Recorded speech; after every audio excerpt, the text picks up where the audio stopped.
El maltrato a la mujer y al niño es un grave problema de la sociedad moderna.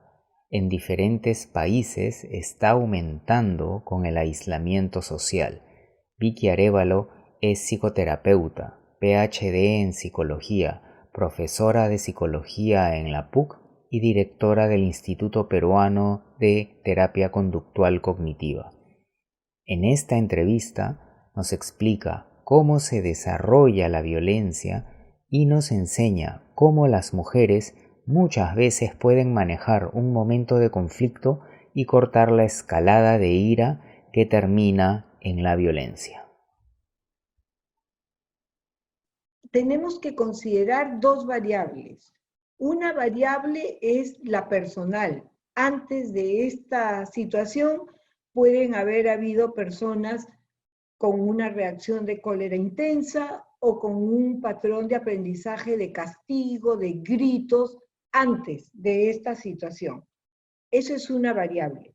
La otra, antes de esta situación, es un grupo de personas que no han usado el castigo, que no han usado los gritos necesariamente como patrón de relación con la familia, pero que esta situación ha generado o ha desencadenado en algunos, porque no es en todos, esta reacción de grito, de violencia, digamos, ¿no? De grito, de castigo físico, etcétera. Entonces, sí tenemos que tenemos que separar estos dos grupos. Aparentemente ahora, con la situación, sí se puede hablar de un incremento. Entonces, vamos con el primer grupo. Si yo ya tenía una personalidad y una variable personal de experimentar emociones negativas intensas como la cólera, obviamente esto ha hecho de que yo tenga como patrón gritar, pegar, castigar, maltratar, sea el maltrato verbal o el maltrato físico, hacia la pareja o hacia los hijos o hacia los hermanos, depende de la condición de familia que tengan ellos, ¿ya? Ese es uno. Y la otra situación es aquellos que no tenían este patrón, pero que su condición de ambiente, su contexto ha variado. Y yo te voy a decir algo que es importante considerar. Ahora no se puede salir. Están toda la familia o los que viven ahí las 24 horas del día. Entonces hay interacciones que han enervado, han elevado esta reacción de cólera, porque el fastidio se incrementa más, es verdad, porque no hay forma no tienen un patrón de relajarse o de ver cómo pueden estar tranquilos. Entonces, por un lado es eso. Por otro lado, es de que no han encontrado una manera más eficiente de hacer, por ejemplo, que la pareja haga lo que el otro quiere. Porque estamos hablando de hombre y mujer, pero sí se ha incrementado en hombres. Eso sí es verdad. Entonces, las cosas no están a tiempo. Y hay otra variable importante. Si hay hijos, los hijos están las 24 horas metidos en la casa. Entonces, ¿cómo es que se distribuye la tarea? Que tienda su cama, que ayuden en las cosas de la casa, cosas que los hijos muchas veces no quieren. A esto agrégale el colegio.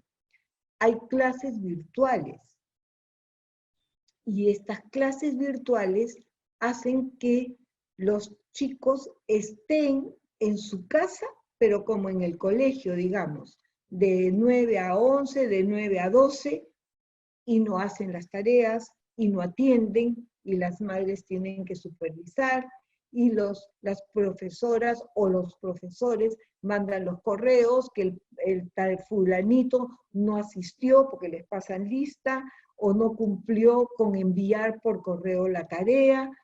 Entonces, cambió todo el patrón de relación entre la familia. Y eso ha generado en muchos, por eso se ha incrementado. En los que ya eran agresivos son más agresivos, o sea, pegan, insultan, maltratan, hasta físicamente pueden llegar a extremos.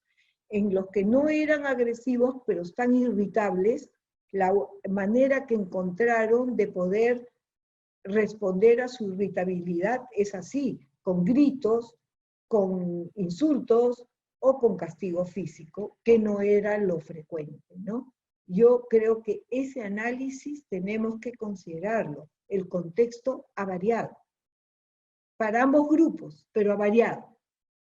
Y Ya, que eso ha hecho que se incremente el maltrato a la mujer o el maltrato a los hijos. Eso, interesante. Ahora, yo soy una persona que está viviendo con un maltratador y ya veo que está escalando su violencia. ¿Cómo debo reaccionar para evitar que se alcance los niveles de violencia que nadie quiere? ya, si es que yo no soy la maltratadora o el maltratador, sino la otra persona, ¿qué es lo que tengo que hacer?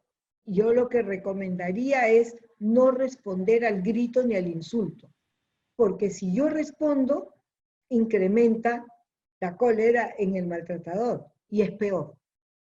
Incrementa la cólera en el que respondió, entonces se vuelve una batalla campal, como se dice, ¿no? Yo recomendaría que no responda, que sé que es difícil, que sé que tiene que esperar segundos para que baje la cólera, pero sería mejor que espere segundos, que baje la cólera y que pueda tener, se me ocurren dos alternativas que es la que se considera, ¿no? O me retiro, me voy a otro espacio, hago otra cosa, y cuando ya estoy tranquilo y el otro está tranquilo, regreso y expreso, dime que me equivoqué, pero no me grites. O sea, es muy, suena sencillo, pero no es tan fácil hacerlo, pero sí se puede hacer, ¿no? O puedo reconocer si me equivoqué, porque también me puedo equivocar. Entonces, sí me equivoqué. Lo hago de la manera que tenía que hacerlo. Pero lo mejor es no contestar. Porque si tú contestas, vamos a ver el maltrato en pareja. Se ha incrementado el maltrato a la mujer. Si la mujer contesta, es peor. Porque incrementa la agresión de la pareja. Entonces, mejor no contesto, me retiro, me voy, y si es extremo, ya tengo que llamar a emergencia, pues, porque no va a parar el maltratador. O sea, hay líneas ahora que te dicen, llama, o vas a la comisaría, sí hay que hacerlo. Si esto es en el límite de que puede comprometer la vida o la integridad física, ahí sí, no queda otra forma. Pero es mejor en el momento que la persona está con cólera no responder. Es mejor. Baja la intensidad de la cólera y ya. Puedes tú o expresar o reconocer o decir, mira, yo entiendo que te haya molestado, pero háblame de otra manera.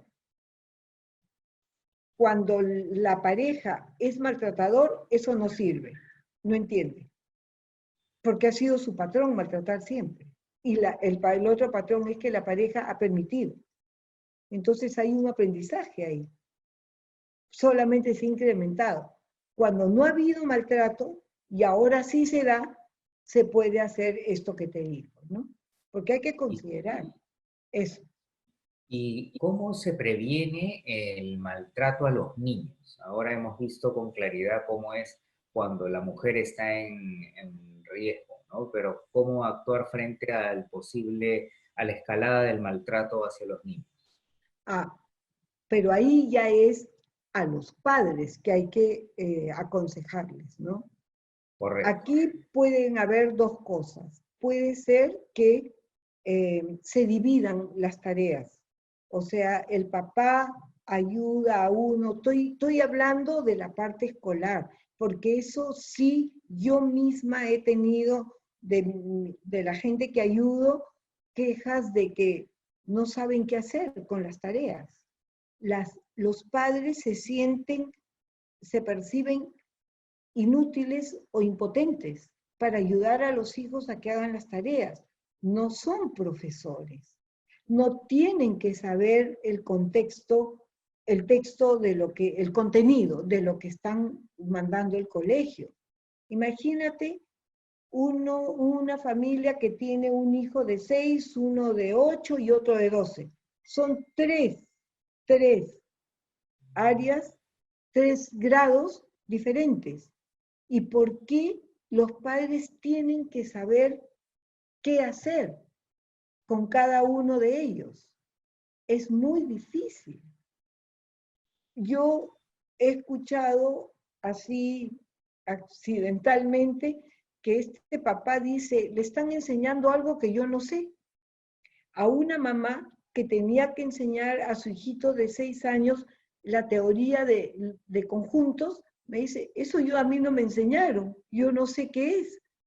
Entonces, se sienten y se perciben inútiles de poder, ineficientes, diría yo, de poder ayudar a los niños en las tareas, porque se les tiene que ordenar sentarse, que se queden la hora y que desarrollen los contenidos y que los entreguen al día siguiente. Entonces, no queda la hora escolar, queda después hacer lo que tienen que hacer.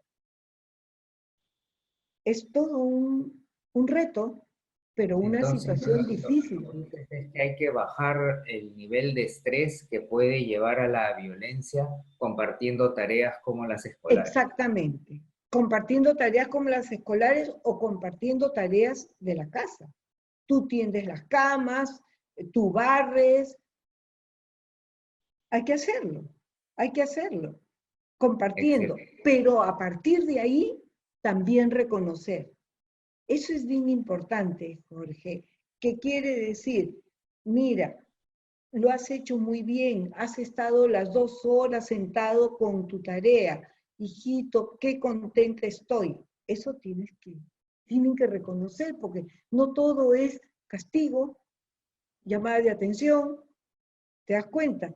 Si es Claro, y que eso ya va más que a la evitación del castigo, al bienestar y el buen desarrollo del niño, ¿no? exactamente, porque mi mamá está reconociendo que yo ayudé, mi mamá está reconociendo que yo he hecho mi tarea.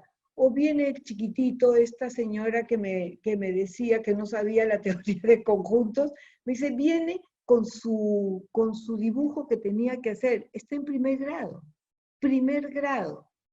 Entonces, me dice, yo ya estaba con cólera. Entonces le dije, no, le hubieras dicho, qué bonito está tu dibujo, esperando que es un niño de primer grado. Los colores, la forma, no me dijo qué era el dibujo, pero reconocerle que lo hizo y que estaba lindo, que es otra cosa, y no evitar, no dejar de hacer el cariñito físico, agarrar la cabecita, abrazarlo, eso es importante. ¿Y cómo puede reaccionar una mamá cuando el padre ya está fuera de sus casillas y está a punto de pegarle o ya le está pegando al hijo? Esa es una pregunta sumamente importante, pero difícil, porque si la mamá le dice no le pegues, la figura es que hay contradicción entre ellos. Uno desautoriza al otro. Se me ocurre algo que alguna vez lo he sugerido y es periquito o periquita. Vamos un ratito a conversar y conversan entre los dos. Y ahí puede ser que diga, mira, déjame que yo hago esto y tú haces el otro. Cambien de tarea, si son varios hijos, ¿no? Normalmente son varios hijos. O le dices, mira, si tú lo gritas, no va a entender, porque el grito aturde, genera ansiedad. Hay que considerar eso. Entonces, el niño está asustado, no entiende nada, es peor. Entonces, para 10 minutos y regresa. Esa es la otra alternativa. Parar. Peor es masacrarlo y genera aversión a la tarea, que es peor, porque entonces el colegio ya no les gusta. La parte académica, que es importante, no es la única, pero es importante. Entonces, son varias alternativas, porque no hay una regla fija. Acá no hay una receta de haces eso. Tienes que elegir varias de acuerdo a las características del niño, a cómo está constituida la familia, el temperamento de los padres y de los propios niños. Un niño que responde, por ejemplo, argumenta, y eso saca de quicio a los padres. Además, son inteligentes y argumentan con razón. Esto es peor, porque los padres se sienten que se han equivocado o que están criticados por los hijos, su cabeza, ¿no? El hijo no ha pensado eso, pero ellos sí. Entonces gritan más. Me vas a obedecer de todas maneras, pero no con estas palabritas, ni en este tono. Es un tono de crítica y de voz fuerte y de insulto. ¿Cómo va a reaccionar este hijo?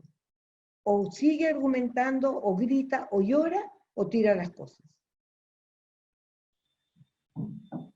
Entonces, no se soluciona, se empeora. Es una situación difícil, es casi, Jorge, una situación experimental para una investigación y poder sacar conclusiones, digamos, por la evidencia, ¿no? Yo te doy lo que yo practico y me ha dado resultado, pero eso es una muestra muy pequeña. Hay otras variables que pueden haber. Es más, no siempre es papá, mamá e hijos. Es la abuelita que dice no le pegues a mi nieto, o el abuelito que se molesta con la hija o con la nuera, porque acá la familia extendida es muy frecuente. Entonces son dos familias nucleares viviendo en un solo espacio y todos se perciben con autoridad. Se hace una situación compleja, porque el abuelo tiene autoridad, el padre tiene autoridad, la abuela tiene autoridad, la madre tiene autoridad. Entonces, 4 órdenes a la vez diferentes, los perjudicados son los chicos, ¿no? Eso es. Y supongamos que yo soy una persona que después me doy cuenta que he hablado mal, que he golpeado y no lo quiero hacer, pero de pronto vuelvo a hacerlo y vuelvo a hacerlo. ¿Qué me recomendarías? ¿Qué le recomendarías a estas personas que terminan haciendo actos de maltrato? Mira, sin que haya una terapia, pues la terapia ayudaría, pero la terapia enfocada en que ellos reflexionen. Yo les recomendaría que reflexionen sobre lo que han hecho y cómo ellos se sentirían. ¿Me dejo entender? Yo le pegué a mi hijo. Si yo tengo 7 años y le pegué, ¿cómo yo me voy a sentir?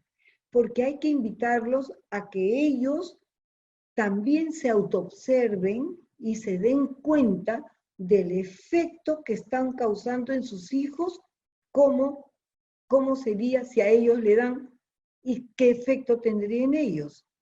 La pregunta es, ¿harían las cosas o evitarían? ¿Te das cuenta? O sea, evito pues, no quiero hacerlo, me van a pegar, me van a castigar. Bueno, eso es lo que yo invitaría primero, a que piensen sobre su comportamiento. Yo hablo de reflexión en el sentido de que solamente vean, mi hijo no sabía la tarea, yo tampoco sabía, yo me frustré, lo grité, él también. ¿Cómo se ha sentido el hijo? La idea es que ellos piensen cómo su hijo se ha sentido y cómo él se sentiría si estuviera en el lugar del hijo. Eso es bien importante, para que puedan entender de que tienen que cambiar de estrategia, ¿no? Mejor es hablar Excelente. firme, tranquilo, firme, porque la orden no es por favor, la orden es vamos a estudiar, pero no es caray, eres un desobediente, ya no te aguanto, vamos a estudiar. Ay, ahí estoy asociando la tarea con temor, con rechazo, desagradable, eso es.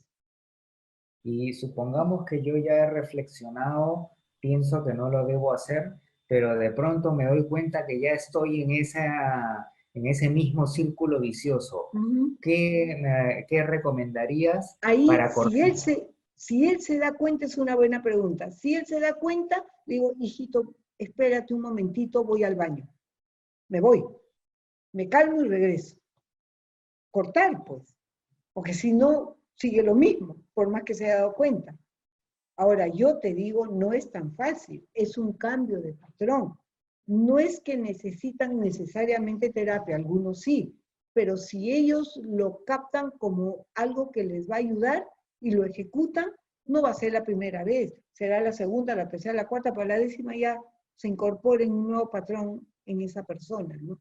La idea es incorporar nuevos patrones con la reflexión, con comprender la situación del hijo y comprenderse ellos también. También están en una situación difícil en este momento, ¿no? Es decir, que si vuelven a recaer, por decirlo de alguna manera, no se deben de desanimar, deben de seguir haciendo el esfuerzo de darse cuenta que están perdiendo el Exactamente. control, Ujú. de, de alejarse y así no les saldrá la cuarta, la quinta, Exactamente. pero A la más décima le te- sale, ya. y eso es lo Exactamente. importante, que a la larga Eso es lo se termina. importante. Es repetir, pero cortar en el momento de la cólera, porque si no cortas, la cólera avanza.